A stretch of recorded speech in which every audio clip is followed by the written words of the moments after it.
tema de hoy es venciendo el desánimo. Por favor, repitan conmigo, venciendo el desánimo. Estamos en medio de la serie Más que Vencedores. Llevamos con este domingo ya un mes en esta serie. Quiero invitarles a que por favor vayamos a Romanos 8:37. Romanos 8:37. Y alguien va a decir, pastor, otra vez, sí, otra vez. Es intencionalmente. ¿Saben por qué? Porque es muy bueno tener textos bíblicos de memoria. Eso es excelente. El riesgo es cuando un texto bíblico que tienes de memoria deja de tener el mismo significado porque se te hace demasiado familiar. ¿Se acuerdan ustedes el mensaje de Jesús a la iglesia de Éfeso? Tengo contra ti que has perdido tu primer amor. ¿Cómo se da el primer amor? Es en ese primer encuentro que tenemos con Jesús. Ahí se da el primer amor.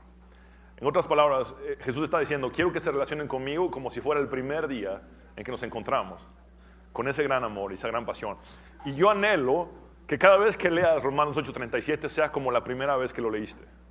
Como la primera vez que te diste cuenta que en toda situación, en toda circunstancia, Dios es capaz de hacerte no solamente vencedor, sino más que vencedor. Romanos 8:37 dice, antes en todas estas cosas somos más que vencedores por medio de aquel que nos amó. ¿En cuántas cosas somos más que vencedores? En todas, muy bien. ¿Y somos solamente vencedores? No, somos más que vencedores. Así es que hoy vamos a hablar de venciendo el desánimo. El desánimo es una de las herramientas más usadas por Satanás. Es más, yo podría asegurarles que ningún personaje bíblico que haya sido usado por Dios fue libre de experimentar desánimo. Vemos a un Elías, por ejemplo, deseando incluso morirse, escondido en una cueva, un profeta valiente. Vemos a un Jeremías, denominado como el profeta llorón, así se le conocía. Vemos a gente como Pedro, desanimado, pensando que no podía seguir sirviendo a Dios. Todos los personajes bíblicos sufrieron desánimo. Satanás quiere usar el desánimo para bloquearnos, para que no podamos emprender aquello que Dios quiere que emprendamos. Satanás con el desánimo lo que hace es debilitar a las personas para que no cumplan con el propósito y la voluntad de Dios. Y hoy vamos a ser libres del desánimo en el nombre de Jesús. Señor, te damos gracias por tu palabra que es viva y eficaz y más cortante que toda espada de dos filos. Te pido, Señor, que hables a tu pueblo. Señor, Isaías dijo, ay de mí, hombre de labios inmundos, ¿quién soy yo para dar el mensaje de Dios? Y yo digo lo mismo. Pedro dijo, solamente tú, Jesús, tienes palabras de vida eterna. Y yo digo lo mismo, solamente tú, yo no las tengo. Por eso te pido que me uses para hablar a tu pueblo, Señor. En el nombre de Jesús, abre sus oídos espirituales y que esta palabra no sea solamente información, sino transformación. Señor, que hoy puedas levantar a muchas personas que están batallando con el desánimo, que puedan ser más que vencedores sobre el desánimo y el desaliento. En el nombre de Jesús. Amén. Pueden sentarse, por favor, mis hermanos. Basaré esta predicación en una porción de la historia de David. David, un hombre conforme al corazón de Dios, tuvo muchos momentos malos en su vida, momentos sumamente difíciles en su vida, pero hoy vamos a estudiar el momento que los eruditos consideran como el peor de toda su vida. Los estudiosos de la Biblia, y yo me uno a ellos, consideran que aquí es donde David topó fondo,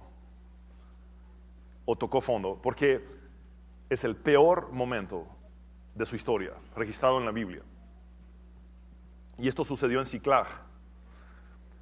Vamos a leer el texto y luego los voy a poner en contexto de la historia de la vida de David. 1 Samuel 30:1-8 dice, 3 días después, cuando David y sus hombres llegaron a su casa en la ciudad de Siclag. Por favor, repitan conmigo Siclag. Es muy importante esta ciudad en esta historia. Encontraron que los amalecitas, que eran de los peores enemigos de los hebreos, habían asaltado el Negev y Siclag. Habían destruido Siclag y la quemaron hasta reducir las cenizas. Se habían llevado a las mujeres y a los niños y a todos los demás, pero sin matar a nadie. Cuando David y sus hombres vieron las ruinas y y se dieron cuenta de lo que les había sucedido a sus familias, vean el versículo 4. Lloraron a más no poder. Estamos hablando de los hombres más valientes de Israel. Llorando hasta más no poder. Las dos esposas de David, Ahinoam de Jezreel y Abigail, la viuda de Nabal de Carmelo, estaban entre los que fueron capturados.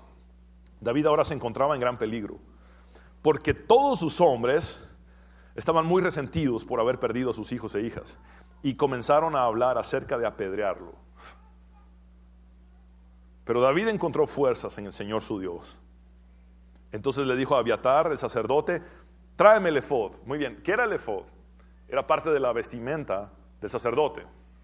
Y el efod contenía dos objetos, uno llamado Urim y el otro Turim.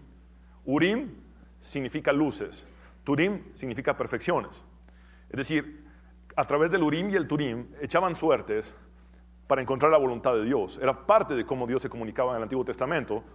Y luces y perfección, Urim y Turim, en otras palabras, eran iluminados para cumplir la perfecta voluntad de Dios con esta herramienta del sacerdote. Ahora, el versículo 8 dice, así que Abiatar lo trajo y David le preguntó al Señor, ¿debo perseguir a esta banda de saqueadores? ¿Los atraparé? Y el Señor le dijo, sí, persíguelos, recuperarás todo lo que te han quitado. El peor día en la vida de David. Ahora, quiero ponerlos en contexto. David, siendo un jovencito, era el menor de 8 hermanos, es decir, tenía 7 hermanos mayores. Al ser el menor, le encomendó su padre Isaí el oficio más despreciable de la casa, que era pasar en la intemperie todo el tiempo con las ovejas. Samuel, el mismo profeta que ungió a Saúl, sabía que tenía que encontrar a uno de los hijos de Isaí para ungirlo secretamente como rey de Israel. Cuando Samuel llega a Belén, la gente se asusta y dice, el profeta más usado por Dios de Israel viene a esta ciudad tan pequeña, Belén Efrata. ¿Se acuerdan ustedes que así la describe el profeta en el Antiguo Testamento? Ahora, se asustan y le dicen, ¿a qué venís, Samuel? Vengo a visitar a Isaí. Bueno, entonces llega y cuando está en la casa de Isaí, Isaí tenía mucho orgullo por sus hijos guerreros, que eran parte del ejército. Era como la máxima honra tener tus hijos en el ejército de Israel. Y resulta que empieza a pasar uno por uno de sus hijos, pero Dios le había advertido a Samuel, no te fijes en su estatura, en lo alto que sea, o en lo hermoso de su parecer, porque yo no miro lo que mira el hombre, yo he visto el corazón de ese muchacho. Entonces pasa el número 1, no es, número 2, no es, 3, 4, 5, 6, 7, no eran. Y le dice Samuel a Isaí, ¿te queda algún otro hijo? Porque ninguno de estos es. Sí, me queda el más pequeño. ¿Saben por qué David escribió, aunque mi padre y mi madre me dejaren, con todo Jehová me recogerá? Porque fue el menospreciado de su casa. Ahora, quiero que noten esto. David es ungido como rey de Israel por Samuel. E inmediatamente después de eso, prácticamente todo en su vida se complicó. Prácticamente todo se tornó cuesta arriba. Solamente tuvo un episodio positivo después de ser ungido rey, y fue que venció a Goliat el gigante. Pero después todo fue sumamente difícil antes de llegar a ser rey. Y ese proceso empezó cuando las mujeres de Israel cantaban, Saúl mató a mí y David a sus 10,000. Y la primera parte le fascinaba a Saúl, cuando Saúl mató a 1,000 y Saúl dice, mira cómo cantan las mujeres, qué pegue tengo. Pero de repente cuando escuchó y David a sus 10,000, eso ya no me gustó. Están hablando de que David es 10 veces más capaz que yo, o mejor, 10 veces mejor guerrero que yo. Y decía, solo les falta coronarlo rey. Y entonces en varias ocasiones le tira la lanza a David para matarlo. La primera vez que le tiró la lanza fueron 2 intentos y falló los 2. Luego de eso, como que se reconcilian un poco, y entonces Saúl empieza a maquinar cómo matar a David. Y le dice, te voy a dar a mi hija, pero si me traes 100 prepucios de los filisteos. Y David dice, bueno, voy. Y la intención de Saúl era que lo mataran los filisteos. Y de repente regresa con una bolsita David y dice, aquí están 200, no me des el vuelto, le dijo. Se casó con la hija de Saúl. Un capítulo más adelante, le vuelve a tirar la lanza y ya David dijo, la tercera es la vencida, de aquí me voy. Jonatán trata de interceder para que no maten a su amigo David. ¿Y saben qué hizo Saúl? Le tiró la lanza a Jonatán, a su propio hijo. Tengo una conclusión teológica. Tenía pésima puntería Saúl. Ahora, a lo que los llevo es a lo siguiente. Después de ser héroe, David se convierte en el prófugo, en el más buscado de Israel. Saúl montó a 3,000 hombres, los mejores de su ejército, 3,000 hombres para matar a David. Era su objetivo. Hombres leales a David, solamente 600. David se va al desierto y cuando siente lo siguen 600 hombres. Pero no lo siguieron solos. No lo siguieron solos. Cada uno de esos hombres traía a sus esposas y a sus hijos con ellos. Y de repente David se da cuenta que tiene una comunidad de 600 familias a su cargo, que tiene que esconder por todo el desierto.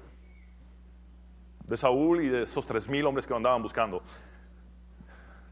Llega tan baja la situación en la vida de David y de estos 600 hombres, que el lugar más seguro para David, ¿saben dónde fue? El habitar con los enemigos, con los filisteos. Llega con los filisteos y se asustan, porque había matado al gigante de ellos y había cortado 200 prepucios. Así que dijeron, no, aquí ya nos fue mal. Pero cuando llega David les dice, vengo a refugiarme entre ustedes, porque mi propia gente me quiere matar. Saúl, a quien serví, me quiere matar. Los hombres del ejército al que dirigí me quieren matar. Solo estos 600 hombres han sido leales a mí, vienen con sus familias.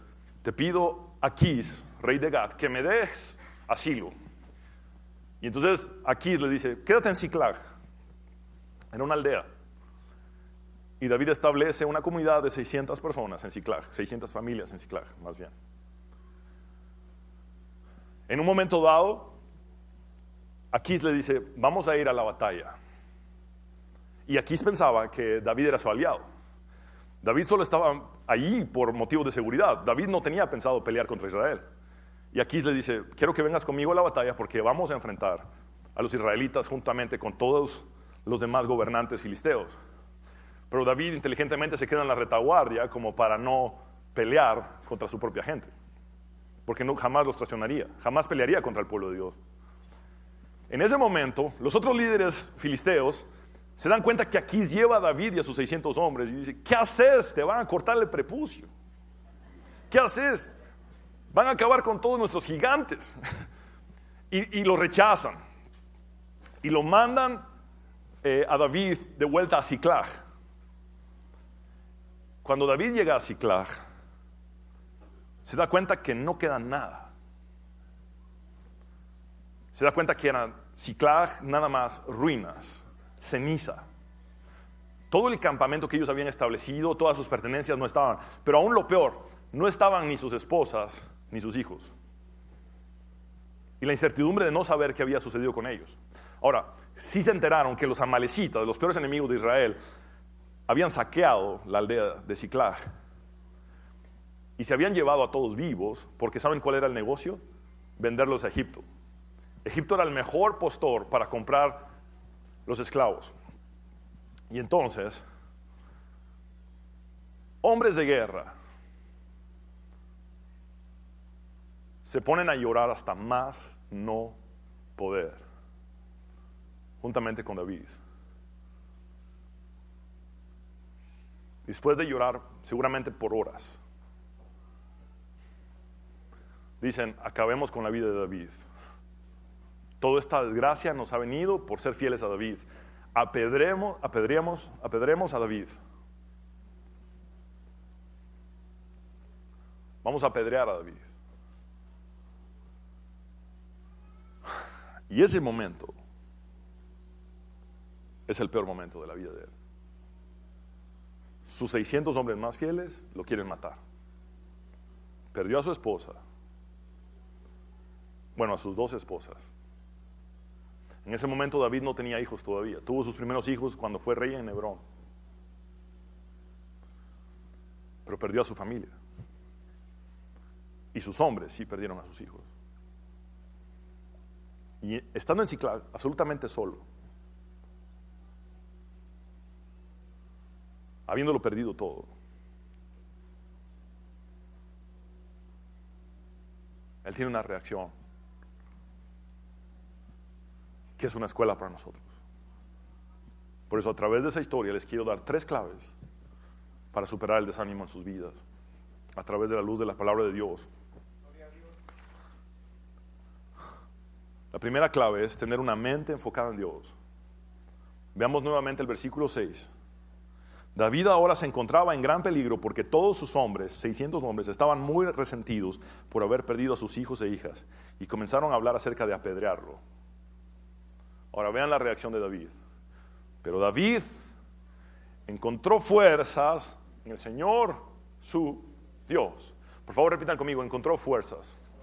Es una sola palabra hebrea, la palabra hazak. ¿Y saben qué significa hazak? Animar. Literalmente, textualmente, el hebreo dice: pero David encontró ánimo, o David se animó en Jehová su Dios. Era el momento más desanimado de su vida, pero él se animó en Dios. Ahora, los salmos son hermosos. Hay 150 salmos en la Biblia. David escribió por lo menos 73 de esos salmos. Y los salmos nos definen el corazón de David. Una vez les prediqué acerca de David y les expliqué que para conocer el corazón de alguien es más fácil conocer su corazón a través del arte que hace que de su propia historia. Yo quería profundizar en el corazón de David y a donde Dios me llevó era a conocer su arte. David era un compositor, él escribió, los salmos eran canciones poéticas, tenían música y letra poética. Y Dios nos deja solamente la parte de lírica de los salmos, pero externa en el corazón de David. Y hay un salmo donde él dice: a Jehová he puesto siempre delante de mí. Y eso tiene que ver con que mi enfoque está siempre puesto en Dios. Miren cómo traduce ese salmo 16:8, la Reina Valera contemporánea: todo el tiempo pienso en ti, Señor. Estoy enfocado en ti, Señor. Contigo a mi derecha jamás caeré. La palabra de Dios para todos traduce ese salmo: siempre tomo en cuenta primero al Señor. Nada me hará tambalear, pues Él está a mi lado. Es que David vio a Dios en donde nadie más pudo ver a Dios. David lo vio en todas partes. David vio a Dios en las peores crisis de Israel. Cuando todos estaban temblando delante del gigante Goliat, cuando el mismo Saúl, que era el más alto, la Biblia dice que Saúl sobresalía del resto de los hombres, de los hombros para arriba, era más alto que todos. Y ese rey más alto que todos los hombres no pudo enfrentar al gigante. Pero David vio a Dios, incluso siendo un muchacho que le llevaba solamente comida a sus hermanos guerreros. Dijo: ¿cómo es posible que permitan que ese gigante hable en contra de mi Dios? Y él vio a Dios ahí y le dice: tú vienes contra mí con espada y lanza y jabalina, mas yo vengo contra ti en el nombre de Jehová de los ejércitos. Él vio a Dios en todo en su vida. Vio a Dios en toda situación, en toda circunstancia. Por eso era un hombre conforme al corazón de Dios, porque para él todo era Dios y Dios estaba en todo. ¿Sabes que la cosmovisión semita o la cosmovisión hebrea es de un todo? Dios es todo, Dios está en todo. Nuestra cosmovisión occidental es triste porque nosotros ponemos compartimentos en nuestras mentes y corazones. Este compartimento: aquí va Dios, aquí va mi esposa, aquí van mis hijos, aquí va mi trabajo. Y para los hebreos, para David no era así. Para David era: Dios es todo. Dios es todo. Y Dios está en todo. Y mi enfoque está en Dios. Ahora, les dije, a través de los salmos, de su arte, podemos ver el corazón de David. Hay un salmo que él escribe que se llama Mictam de David, es el estilo de salmo, y es de cuando Saúl ordenó que se vigilara la casa de David para matarlo. Mira lo que dice David en el Salmo 59, 1, 4 y luego la porción del 8 al 10. Dice: líbrame de mis enemigos, oh Dios, protégeme de los que me atacan, líbrame de los malhechores, sálvame de los asesinos. Mira cómo me acechan, hombres crueles conspiran contra mí, sin que yo, Señor, haya delinquido ni pecado. Presurosos se disponen a atacarme, sin que yo haya cometido mal alguno. Levántate y ven en mi ayuda, mira mi condición. En esta primera parte, David le dice su problema a Dios. Pero después de que le dice cuál es su problema a Dios, se enfoca en la grandeza de su Dios. Por favor, vean ese orden en este arte que David hace. Primero le expone su problema a Dios, pero luego solo se enfoca en la grandeza de su Dios. Vean los versículos del 8 a 10. Pero tú, Señor, te burlas de ellos, te ríes de todas las naciones. A ti, fortaleza mía, vuelvo los ojos. Por favor, repite conmigo: vuelve los ojos. Significa que ya no pongo más mis ojos en el problema, sino en la grandeza de mi Dios. Vuelvo a ti los ojos, pues tú, oh Dios, eres mi protector. Tú eres el Dios que me ama e irás delante de mí para hacerme ver la derrota de mis enemigos.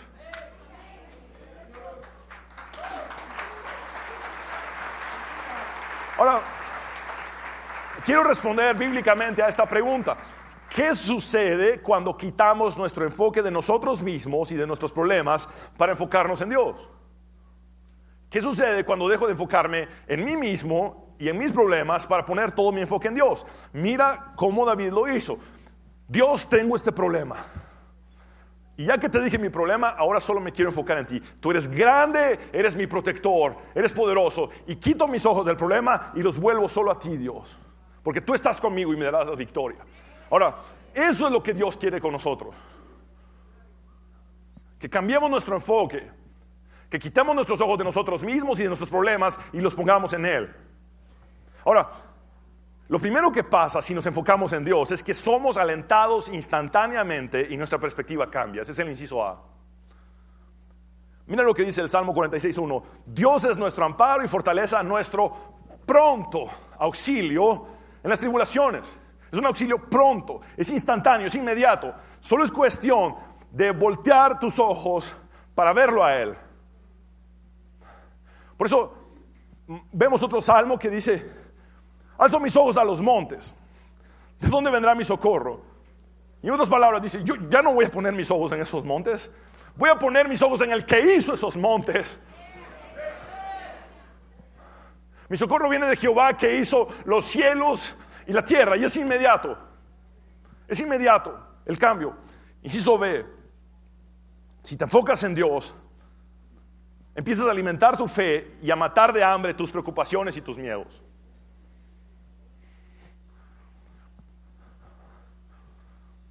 Recuerdo que cuando el ministerio de mis padres inició, mi padre salía en un canal que ya no está al aire, el canal 5, y había un teléfono ahí de consejería, 94 67 35, era de 6 dígitos todavía. Yo era solo un muchacho como de 14, 15 años. Y ese teléfono del centro de consejería era nada menos que el teléfono de casa. Y me acuerdo que el consejero experto que estaba ahí listo para atender las llamadas era su servidor con 14 o 15 años. Si llamaron, que lo siento, pero...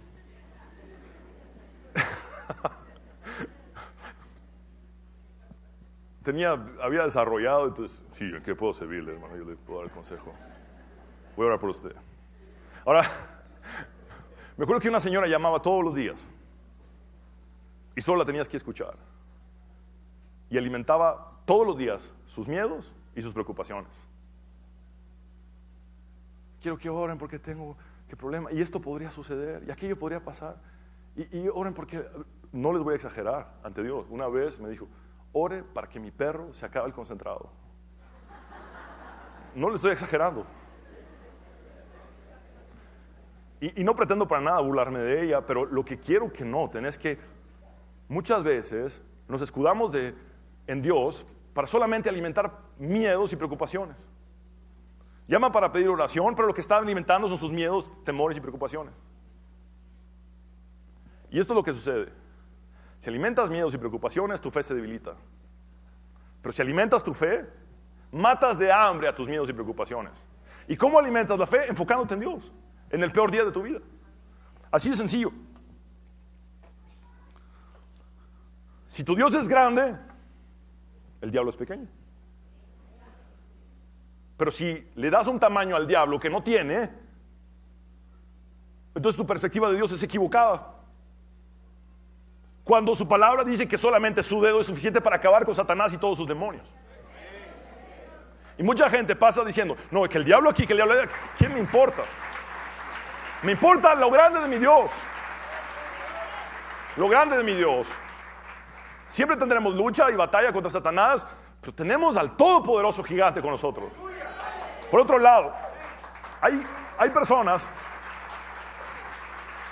que magnifican sus problemas, y no quiero demeritar los problemas de nadie. Yo tengo problemas también. Algunos problemas los resuelves, otros los medio resuelves y otros nunca los resuelves. Esa es la realidad del mundo caído. Pero ¿sabes una cosa? Yo puedo escoger o magnificar mi problema o magnificar a Dios. Y si tengo un Dios todopoderoso, mi problema es pequeño, sea cual sea. Si tengo un Dios que hace imposibles, entonces mi solución es posible. Depende de cómo tú conozcas a Dios o de cuánto conozcas a Dios. ¿Cómo estás viviendo? De hecho, no está en sus bifoliares ni en pantallas, pero Pablo dice en Romanos 8:6 que dejar que te controle tu mentalidad humana es muerte, pero dejar que te controle la mente, el Espíritu Santo, es vida. Y sabes que me acordé de un amigo al que amo mucho, siervo de Dios, con el que platicamos un tiempo, y me dijo, pastor, fíjate que no tengo sobrepeso, pero por cuestiones de estrés tengo hipertensión, tengo la presión alta. Y el Señor me reveló algo cuando estábamos hablando. Le dije, tu problema es que te preocupas hasta de lo que podría ser y no es. Vivís a la ley de Murphy esperando lo peor, y lo peor nunca pasa, pero vivís preocupado como si pasara. Dejar que tu mente humana te controle te lleva a la muerte. ¿Qué le pasa a alguien que es hipertenso si no se cuida? Pero dejar que el Espíritu de Dios controle tu mente y que vivas en la esperanza de que sí hay batallas, pero también hay victorias. Eso es vida. Mira lo que dice Isaías 26:3. Tú guardarás en perfecta paz a todos los que confían en ti, a todos los que concentran en ti sus pensamientos. No concentras en tus problemas, tus pensamientos, no concentras en ti mismo tus pensamientos, sino en Dios y su capacidad y su poder. Si nos enfocamos en Dios, el inciso C es que empezamos a hablar y actuar en fe, lo cual permite que Dios intervenga y cambie las circunstancias. Hebreos 11:6 dice, sin fe es imposible agradar a Dios. En otras palabras, solo con fe agradas a Dios. Porque es necesario que el que se acerca a Dios crea que Él existe y que sabe recompensar a quienes los buscan. ¿Saben que aquí hay una promesa? Si crees en Dios, si tienes fe en Dios, agradas a Dios y por ende Dios actúa para recompensar tu fe en Él. Si solamente empiezas a hablar con fe y a actuar con fe, las cosas se tornan y cambian a tu favor. Dios actúa en tu vida. Por eso Jesús dijo, conforme a vuestra fe os será hecho. Inciso D, si te enfocas en Dios, entonces comienzas a alentar a otros en lugar de desanimarlos. Jesús dijo, de la abundancia del corazón habla la boca. Y si en tu corazón solo has alimentado preocupaciones y miedos, ¿qué vas a hablar? Lo mismo. Pero si has alimentado tu fe, ¿qué vas a hablar? Vas a hablar esperanza. La fe es la certeza de lo que se espera, la convicción de lo que no se ve. Si hablas con fe, entonces la victoria está pronta. Y aquí es donde hay una pregunta que hacerte. Cada vez que abres tu boca, ¿eres el parlante de Dios o eres el parlante de Satanás? ¿Hablas derrota? ¿Hablas desánimo? ¿Alimentas miedos y preocupaciones? ¿O hablas victoria? ¿Hablas fe? ¿Hablas del poder de tu Dios? Cuando ponemos nuestra mirada en Dios, este es el inciso E, el poder de Satanás es destruido, por lo que ya no puede oprimirnos, ni mentalmente, ni físicamente, ni espiritualmente, ni de ninguna otra manera. En el Nuevo Testamento hay un texto que dice, resistid al diablo y huirá de vosotros. Muy bien, ¿sabes qué es resistir? Es como voltearle la cara. Eso es resistir. Cuando tú resistes a alguien es como hacer así y voltear la cara. ¿Sabes por qué volteas la cara? Porque tu enfoque no está en el diablo, está en Dios.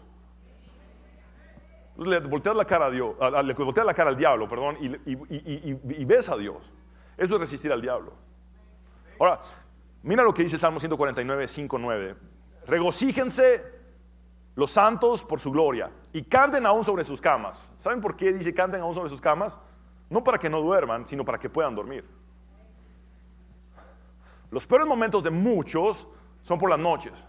El insomnio, pensamientos vienen, temores, inseguridades, se cuestionan todo. ¿Y qué va a ser el día de mañana? Y no pueden dormir. Y lo que el salmista dice, muy bien, entonces vamos a cantar en la cama. ¿Y sabes qué es eso? Alabar a Dios. Alabar a Dios es decir las cualidades de Dios. Es decir, las capacidades de Dios, los atributos de Dios. En otras palabras, dejo de enfocarme en mi problema cuando estoy sobre la cama y me enfoco en exaltar y alabar a mi Dios. Y entonces puedo conciliar el sueño. Dice el versículo 6, exalten a Dios con sus gargantas. ¿Y saben qué significa esto? Exalten a Dios con sus gargantas. Háganlo como una acción. No solamente mentalmente, sino actúen. Si están desanimados y no se quieren ni poner de pie, levántense y empiecen a usar sus gargantas. También los salmos nos dicen, levanten sus manos de Dios, dancen a Dios. No se queden ahí tirados, desanimados. Accionen para exaltar a Dios. Y luego dice, y espada de dos filos en sus manos. ¿Qué significa espada de dos filos en la Biblia? La palabra de Dios en tu haber, en tus manos. Ahora mira qué pasa si solamente alabas a Dios y tienes su palabra.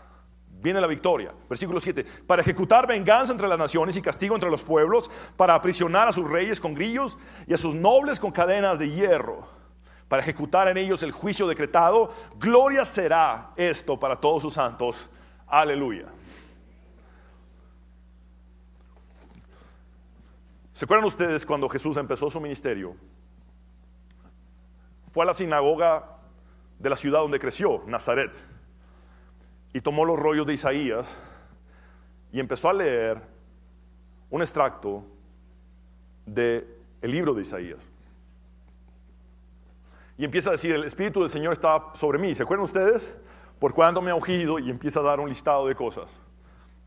Al final de ese fragmento que lee, dice, a pregonar el año agradable del Señor o el año del favor del Señor. Pero sigue el texto, dice, y el día de la venganza de nuestro Dios, a consolar a todos los que están de duelo. Es decir, esta es la función de Jesús. Jesús ahí lee cuál es su ministerio, cuál es su propósito. Y mira cuál es. Me ha enviado a darles una corona en vez de cenizas, aceite de alegría en vez de luto, traje de fiesta en vez de espíritu de desaliento. La Reina Valera 1960 dice manto de alegría. Y desaliento es sinónimo de desánimo. Manto de alegría en vez de espíritu de desánimo. Mira,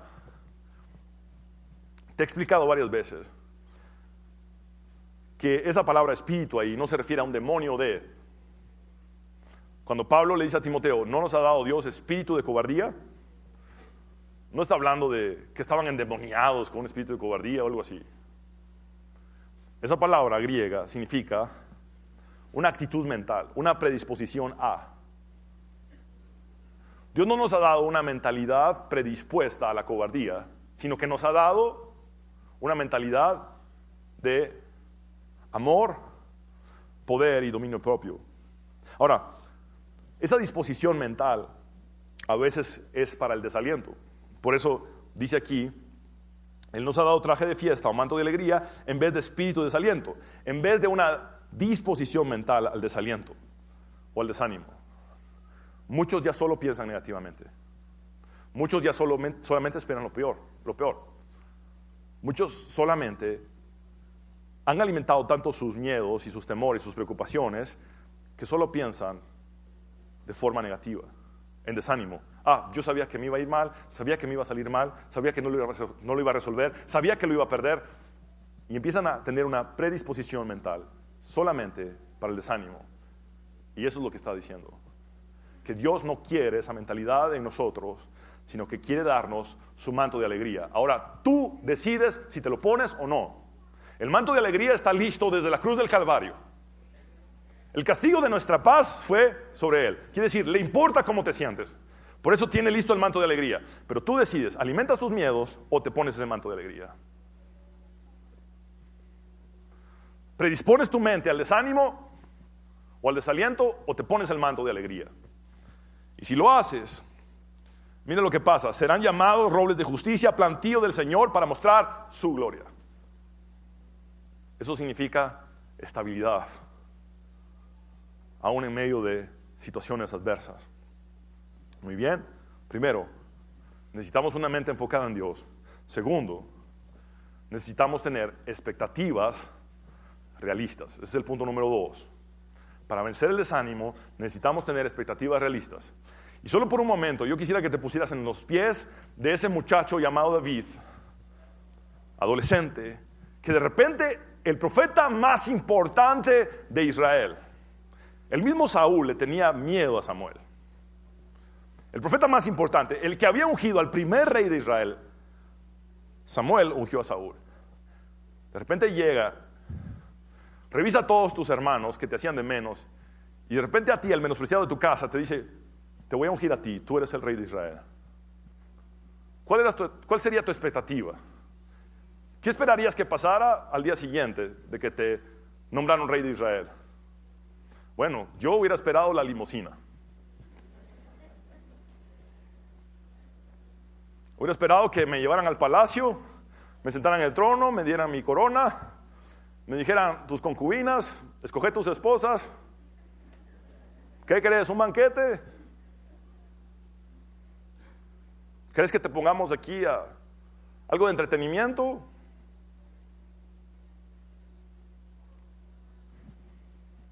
Pero eso no fue lo que pasó. Todo empezó a complicarse cada vez más.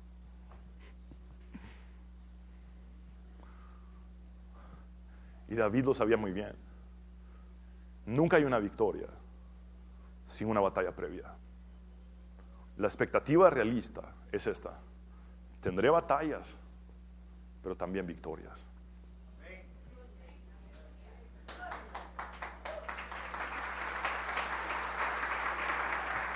Juan 16:33 son palabras de Jesús a sus discípulos. Dice, estas cosas os he hablado para que en mí tengáis paz. En el mundo tendréis aflicción, pero confiad, yo he vencido al mundo. Muy bien, esa es la expectativa realista. Dificultad, pero seguida de victoria. Dificultad seguida de victoria. Batalla seguida de victoria. Adversidad seguida de victoria. Pablo, cuando fue a predicar a la región de Galacia, fue apedreado en Listra. Pero no se fue de la región de Galacia. Siguió en la región de Galacia, alentando a aquellos que habían entregado su vida a Cristo Jesús. Vean lo que dice Hechos 14:22. Allí, en la región de Galacia, Pablo y Bernabé visitaron a los que habían creído en Jesús y les recomendaron que siguieran confiando en Él. También les dijeron, debemos sufrir mucho antes de entrar en el reino de Dios. Muy bien, sufrimiento y gloria. Sufrimiento, victoria. Esa es la expectativa realista. La perspectiva de un Pablo que fue un más que vencedor, que fue un creyente que avanzaba. La vemos en Romanos 5, 1, 5. Dice, justificados pues por la fe, tenemos paz para con Dios por medio de nuestro Señor Jesucristo, por quien también tenemos entrada por la fe a esta gracia en la cual estamos firmes y nos gloriamos en la esperanza de la gloria de Dios. Y ojo con los versículos que siguen. Y no solo esto, sino que también nos gloriamos en las tribulaciones, sabiendo que la tribulación produce paciencia y la paciencia prueba y la prueba esperanza y la esperanza no avergüenza, porque el amor de Dios ha sido derramado en nuestros corazones por el Espíritu Santo que nos fue dado. Es el mismo Pablo que escribió, todas las cosas nos ayudan a bien a los que amamos a Dios. Es el mismo Pablo que en la prisión escribe, todo lo puedo en Cristo que me fortalece, pero no como un superhéroe, sino como alguien que está diciendo, estoy sufriendo mucho, pero todo esto lo puedo superar porque Cristo está conmigo. Y Él ha prometido darme la victoria. La expectativa realista es, espera batallas, espera luchas, pero también espera victorias. Porque Dios ha prometido dártelas. Ahora, cuando el desánimo es crónico, cuando has sufrido desánimo toda tu vida y el desánimo ya es crónico, tiendes a tener perspectivas erróneas, incluso siendo creyente. Y hay por lo menos dos perspectivas erróneas que se dan entre nosotros. La primera perspectiva errónea es decir, yo espero la victoria sin dificultad. Yo espero la victoria sin dificultad.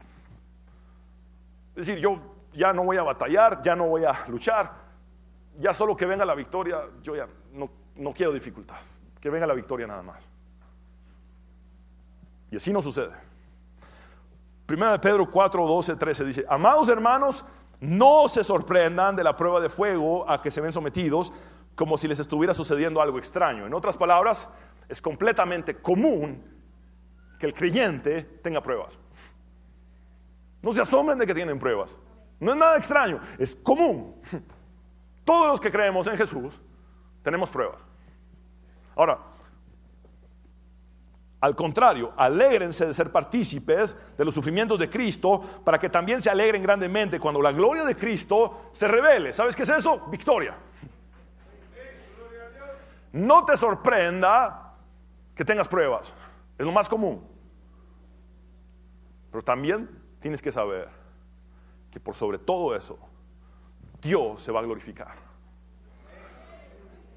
Somos más que vencedores en todas las cosas, porque Cristo nos ama. Simplemente por eso, por el puro afecto de su amor. Mira, el enemigo siempre pondrá gigantes en tu tierra prometida. ¿Quiénes tienen promesas de Dios? Todos.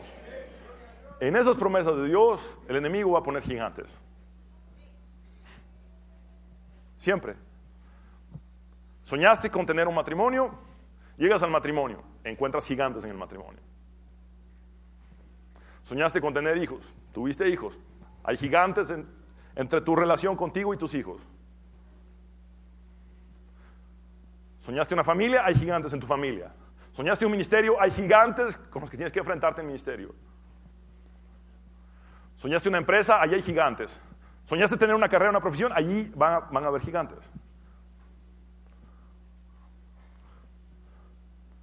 ¿Sabes por qué? Los gigantes tienen como prioridad causar desánimo y hacerte ir en el sentido contrario.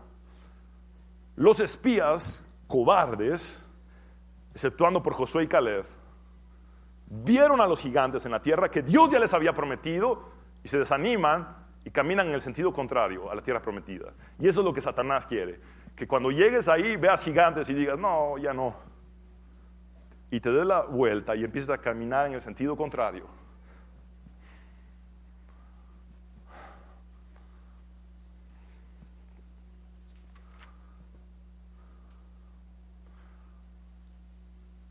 Si en tu camino hay gigantes, es porque es el camino correcto. Si no hay gigantes, es porque estás yendo en sentido contrario. Dios no nos ha dado espíritu de cobardía. sino de poder, amor y dominio propio. Y el verdadero creyente que conoce a Dios sabe que en el camino hay gigantes, pero que todos son derribados, porque Dios ha prometido esa tierra. Dios te ha prometido un buen matrimonio, si lo pones a Él como el centro de tu relación. Dios te ha prometido una buena relación con tus hijos, te ha prometido salvar a tus hijos, Dios te ha prometido usarte en un ministerio, Dios te ha prometido todo. Pero si con gigantes te desanimas, no has conocido realmente lo que es la victoria que Dios tiene para ti. Por eso hoy te quiere liberar de ese desánimo. Mi padre me repitió tantas veces esta frase que nunca se me va a olvidar. Hijo, nada grandioso es fácil, esfuérzate. Lucha, pelea, batalla, porque nada grandioso es fácil. Así es que espera la victoria, pero siempre antes de la victoria hay batalla. La otra perspectiva errónea es: yo espero la dificultad, pero sin victoria. Ya muchos están acostumbrados a estar derrotados. Han estado desanimados tanto tiempo que la derrota es lo más común. Entonces, ya una victoria no está en su agenda. Cuando Jesús llamó a Pedro, le dijo: Pedro, quiero contarte que voy a edificar mi iglesia sobre la roca para que las puertas del Hades no puedan prevalecer sobre ella. ¿Saben qué significa eso? La edificaré, pero tendrá ataque. La edificaré, pero tendrá luchas, batallas que librar. Por eso Él dijo en Lucas 10:19: he aquí os doy potestad de hollar serpientes y escorpiones y sobre toda fuerza del enemigo, y nada os dañará. La fórmula de David está muy clara a través de los salmos. Enemigo malvado, espero dificultad. Dios grande y bueno, espero la victoria.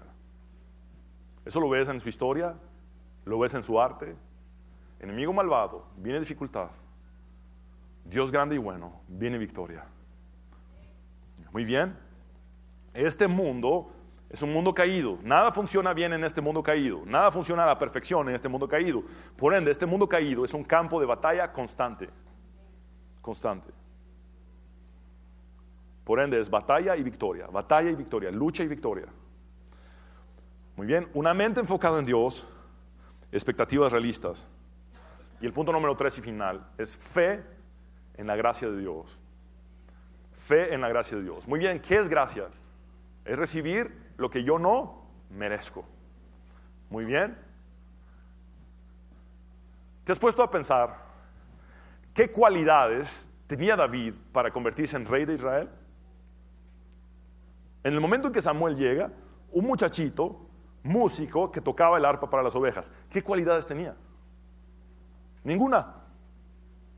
Dios lo eligió. ¿Había estudiado política? No. ¿Sabía usar la espada? No. ¿Había ido a la guerra alguna vez? No. Solo sabía cuidar ovejas y tocar el arpa. No tenía cualidades para perfilar a ser un rey. Ahora, alguien puede pensar: pastor, pero tenía un corazón conforme al de Dios. Sí, así lo describe la Biblia, pero también cometió muchos errores. David cometió pecados, tuvo problemas con la lujuria, adulteró, asesinó de alguna medida al esposo de la mujer con la que adulteró. Fue un hombre violento, tan violento que Dios le dijo: no quiero que tú me construyas el templo, David. Qué corazón más lindo tienes, pero tus manos están llenas de sangre. ¿A qué voy con esto? No se trataba de las cualidades de David. Simplemente Dios lo había escogido. ¿Sabes por qué? Por su gracia. Por eso cuando David ve a Ziklag devastada, cuando Ziklag está hecha a pedazos y en ruinas, y perdieron a sus esposas e hijos, David no reacciona dando un discurso al estilo del general Patton de la Segunda Guerra Mundial. David ve que lo quieren apedrear sus propios hombres y dice: déjenme hablar con Dios, porque no se trata de lo que yo pueda hacer, se trata de que Él me dé la victoria. Fe en la gracia de Dios, no en mi capacidad. no en mi talento, no en mis aptitudes. Es fe en que Dios ha decidido hacer conmigo algo que yo no merezco. Y que no se trata de mí, se trata de Él en mí.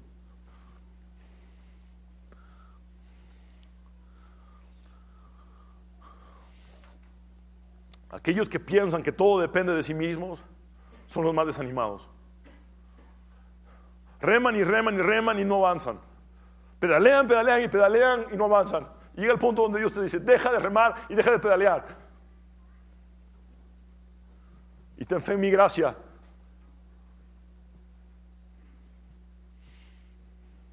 Ten fe en mi gracia.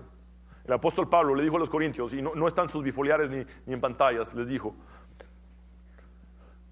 no nos creemos competentes por nosotros mismos, como si nuestra competencia surgiera de nuestra propia capacidad.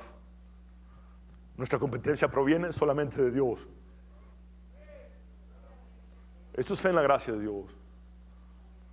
Eclesiastés 9:11, escrito por Salomón, dice: me volví debajo del sol, me volví y vi debajo del sol que ni es de los ligeros la carrera, es decir, no es el más rápido el que siempre gana la carrera, ni la guerra de los fuertes, es decir, no es el más fuerte el que siempre gana la guerra, ni aun de los sabios el pan, es decir, no necesariamente por ser sabio o inteligente está garantizado el pan o el sustento, ni de los prudentes las riquezas, ni de los elocuentes el favor, sino que tiempo y ocasión acontecen a todos. ¿Sabes quién da el tiempo y la ocasión? Dios. Daniel lo dice, Daniel 2:21, y Él es el que muda los tiempos y da las oportunidades. Todo está en las manos de Dios, pero tienes que tener fe en su gracia, no fe en ti mismo. Fe en su gracia, que va a hacer contigo lo que tú no mereces incluso. Mira, quiero que veas lo que dice Romanos 9:16. Se parece mucho a lo que escribió Salomón. Así que no depende del que quiere ni del que corre, sino de Dios que tiene misericordia. Mira 1 Corintios 5:10. Perdón, 15:10. 1 Corintios 15:10. Pero por la gracia de Dios, soy lo que soy. Y su gracia para conmigo no resultó vana. Antes bien he trabajado mucho más que todos ellos, aunque no yo, sino la gracia de Dios en mí. Es por su gracia. Enfócate en Él. Ten expectativas realistas. Batalla, pero victoria. Y luego, date cuenta que todo es por su gracia. Es por Él. No se trata de cuánto pedalees o de cuánto remes. Él es el que da tiempo y oportunidad. Es Él. Mira, yo sé que todos hemos cometido errores. Todos. Yo he cometido errores. Tú has cometido errores. Somos imperfectos. He cometido errores en mi matrimonio. Tú también. Quizá hemos cometido errores con nuestros hijos. Y quizá piensas, pastor, yo he cometido errores en mi familia, con mi familia. He cometido errores con mi profesión, mi trabajo, con mis finanzas. He cometido errores con mi ministerio, con el ministerio que Dios me encomendó. He cometido errores. Pero ¿sabes qué pasa? Satanás te pone esos errores en la cara constantemente para desanimarte. Pero ¿sabes que yo vi un común denominador en todos los personajes bíblicos? Dios tomó sus errores y se glorificó. Es el común denominador. Dios puede hacer de lo peor de mí lo mejor, si tan solo tengo fe en su gracia. Porque eso que parece no tener solución o que fue un error demasiado grave, te digo, una sola gota de su sangre es más que suficiente, abunda y sobra para tornar toda la situación.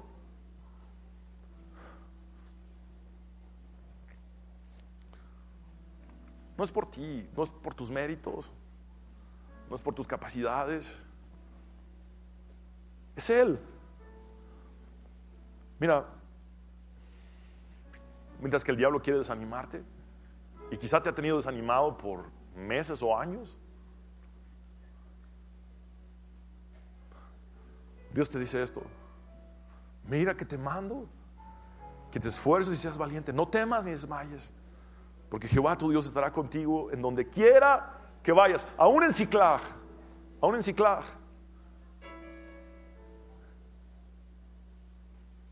Mira lo que te dice Dios hoy. No temas, porque yo estoy contigo. No desmayes, porque yo soy tu Dios, que te esfuerzo. Siempre te ayudaré, siempre te sustentaré con la diestra de mi justicia.